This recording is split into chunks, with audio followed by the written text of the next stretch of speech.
This excerpt contains spoilers from Town of Liars, Book 1 in the Appleton Series. The False Oracle. Sunset Ridge was a small town located in the middle of nowhere. To the north, south, and east were empty fields as far as the eyes could see. To the west was a cliff that overlooked a valley, hence the name of the town. I'd been here for a few years now, and it was the quiet, boring town that Appleton had claimed to be. Not much happened here, which made being a police officer easy. And after everything I had been through, that was exactly what I wanted. Most of the people here were seniors, their children all grown up and far away in search of jobs, but there were also some families who had moved here in search of houses that were actually affordable. The weather had been getting warmer over the past few weeks, but it was still that time of year where every day I would wake up unsure whether I needed a coat, just a hoodie, or neither. I decided to go with neither this morning. As I stepped outside, I realized it was still a bit cool out, but as with so many other things, putting on a jacket had become a struggle ever since I was shot.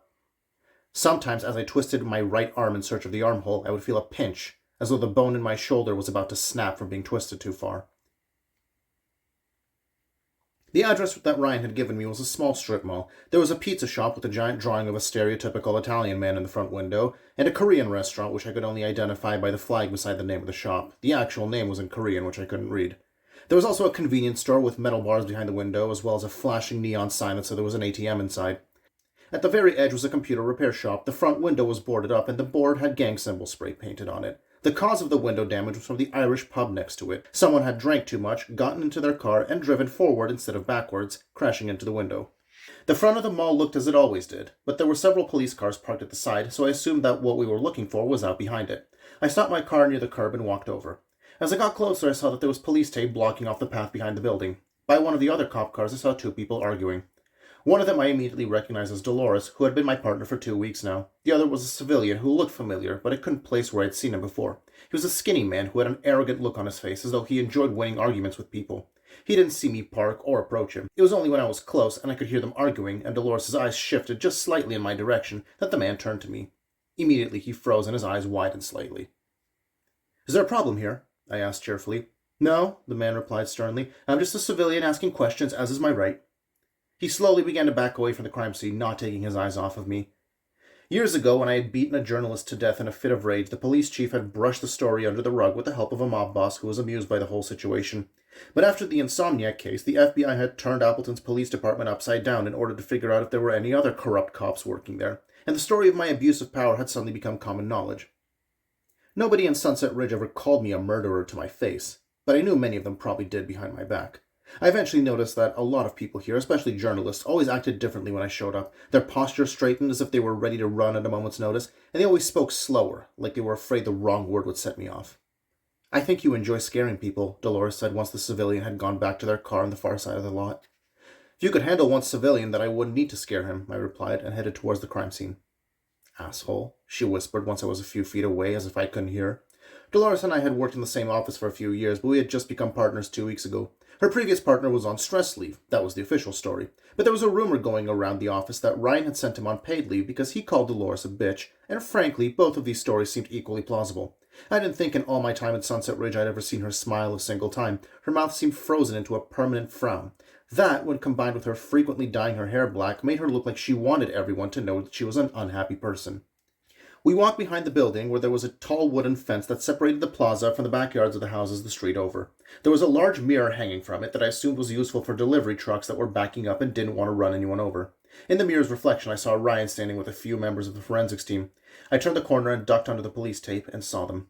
Ryan looked up and wobbled over in my direction. He was a large man, which typically happened when someone was promoted at work and now got to sit behind a desk most of the time and rarely go into the field. As he got closer, I noticed that his face, which was usually a rosy red, now had a slightly green tint. "Good morning, sir," I said. He frowned. I usually only called Ryan sir when I wanted to annoy him, or if the situation was actually that serious. "Good is not the word I would use to describe today," he said. "I hope you skipped breakfast, because whatever you ate is about to come back up in a few seconds." I heard Dolores approach from behind me, and Ryan led us towards the forensics. They were standing next to a large dumpster behind the building. When we got closer, we saw what they were examining. It was the body of the boy who had gone missing a few days ago. His right arm was attached to the lid of the dumpster using a zip tie, while another zip tie attached his left arm to a large concrete pole that was placed to prevent trucks from backing into the door.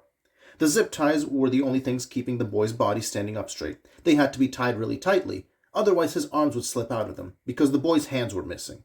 "Jesus Christ," I said. I looked over at Ryan, whose lips were curled inward, as though he were trying to stop himself from throwing up. Meanwhile, Dolores' permanent frown had vanished, and she simply looked shocked. Neither of them said anything, so I went over and looked closer. He was already dead by the time he was brought here, Ryan said. There's no blood on the ground, so this was done somewhere else. Yeah, I said. That, and if it happened here, he would have been screaming a lot. The boy's face looked undisturbed. He could have been asleep. There were no signs he was gagged or otherwise kept quiet. I looked up at the giant wall of the building. There have to be cameras here somewhere, I said, glancing around. There are, said Ryan. Right there? He pointed to a small camera far away at the other end of the building. And here, he pointed to one near us, right above the police tape. This was a blind spot. Neither of them caught anything.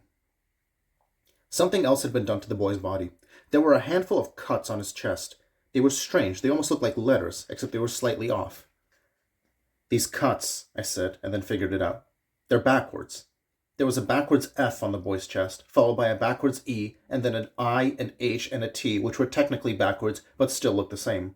Thief, Dolores said. I looked down at the rest of him. That's why his hands were cut off, I said. What? Dolores asked. In some ancient cultures, you get caught stealing, they cut your hands off. I think some places still do that even now. Ryan made a strange noise, and I realized he was having trouble getting the words out. Who the fuck does something like this? He finally managed to say. A professional, I said. Excuse me? Ryan asked. I've been here before, I said. A display like this? This is someone who knew what they were doing. I tried to keep my eyes open, because I knew the moment I closed them I would see it clearly in my head, a woman nailed to a sign at the side of the road in the middle of winter. What is he talking about? Ryan asked Dolores. An amateur kills someone, accidentally or intentionally, it doesn't matter. They panic and do their best to hide the body, to varying degrees of success. A display like this, one that they knew we would find, this was done by someone who's killed before. And not only are we dealing with an expert, we're dealing with the worst kind of expert, I said, and I turned to both of them. I was sure that they had both been rolling their eyes before I had turned around.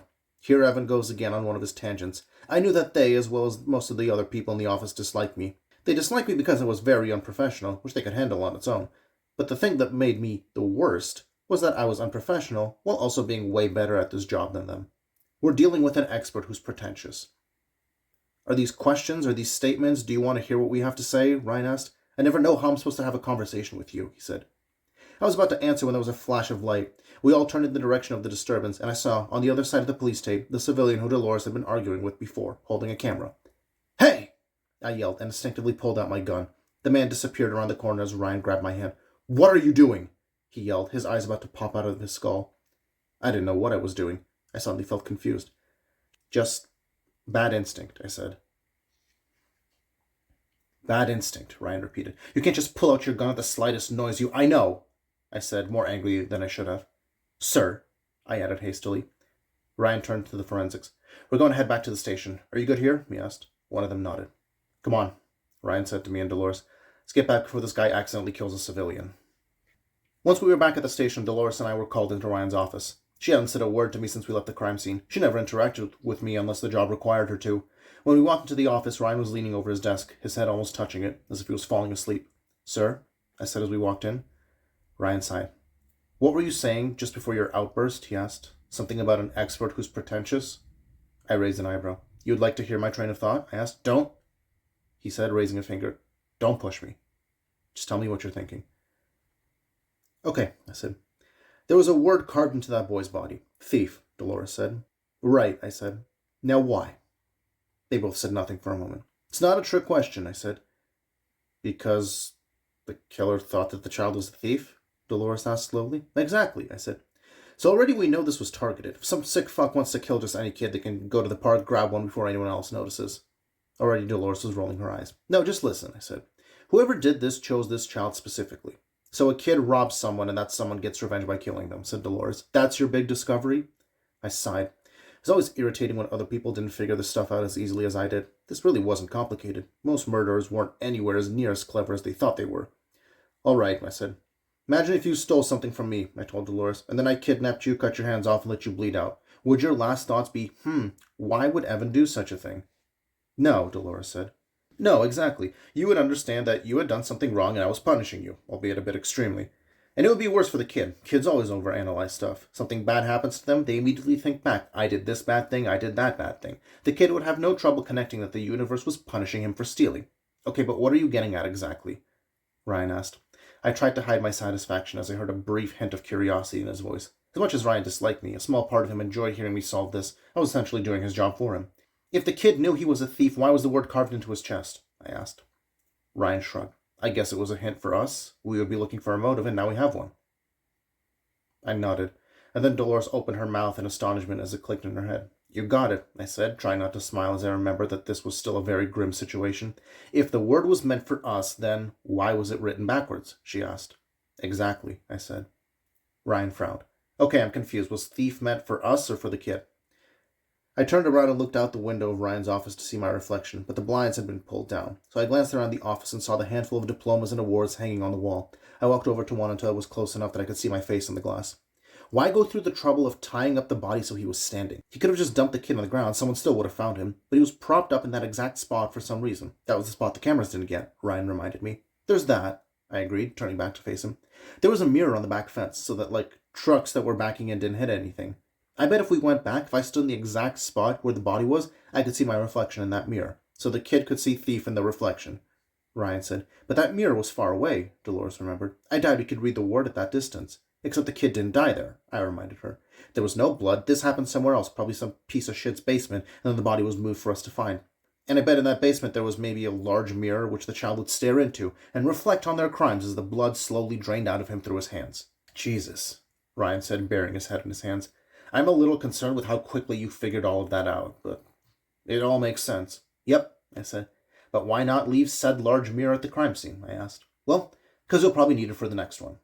Next one, Dolores replied in alarm. Oh, yes, I said. There is no way this was their first, and it's not going to be their last. They'll need the mirror for the next one, but they still wanted us to be able to figure this out and understand why, hence why they positioned the body that way. Like I said, we're dealing with an expert, and not just any expert, but one who's pretentious.